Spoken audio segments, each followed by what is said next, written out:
So I was talking about the inner self and the outer self.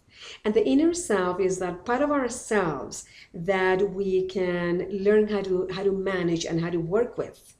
That means the part of ourselves that have our thoughts and have our feelings. Or it has our thoughts and it has our feelings, however you would like to look at it. So let's look at it. So this is our inner self. And if we have a very small inner self, as I said before, then circumstances can run our life. And so we will be changing all the time. We will be going up and down, up and down. Something good happens, I'm up. Something bad happens, I'm down. Something good happens, I go up. Something bad happens, I go down. So we are really living our life according to our circumstances. But there is a solution. And the solution is that we understand that we can grow our inner self. We can expand our inner self. And one of the ways to expand our inner self, in a spiritual world, we talk about thinking about God, thinking about that goodness that is within us, thinking about that spirit that has a strength, that has faith, that has hope, that has optimism, that has goodness, that has positive ideas, positive thoughts.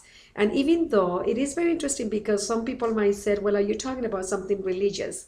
Well, I'm not focusing on something religious. I'm focusing on that spirit within us, on that power within us that could be optimistic, that can see the good of everything, or that can see a possibility. So a possibility thinking. I mean, many people in companies are teaching about possibility thinking, meaning I have the ability to see something that can be positive as opposed to see something that is negative, because in the future nothing exists. Just think about this.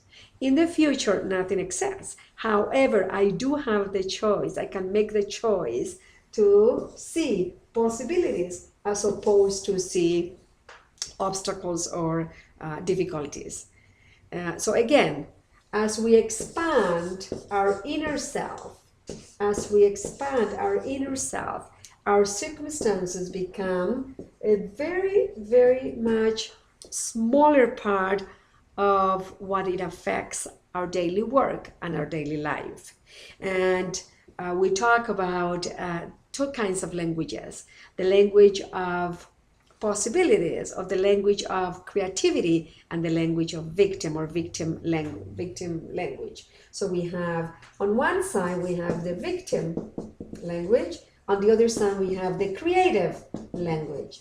And the victim language is the one that, and I had it, and I probably have it at times. It is the one where I use fear, where I use excuses, where I said, well, I can't do it, or I don't have the money to do it, or I don't have the friends to help me, I don't have the support, I don't have the intelligence, the education.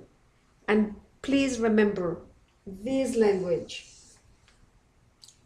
as equal to the language of creativity, is a language that we can turn into. So what are you going to choose today? Are you going to choose the victim language or the creative language? The creative language where you can expand your inner self so that circumstances will only be circumstances. So that circumstances will not determine your experience, because you can choose your experience. But the only way you can choose your experience is when you have the ability to understand that you can perceive your experience according to how big or how small your inner self is. I'll continue with this in a couple of sessions. Bye for now. Esperanza Montalvo.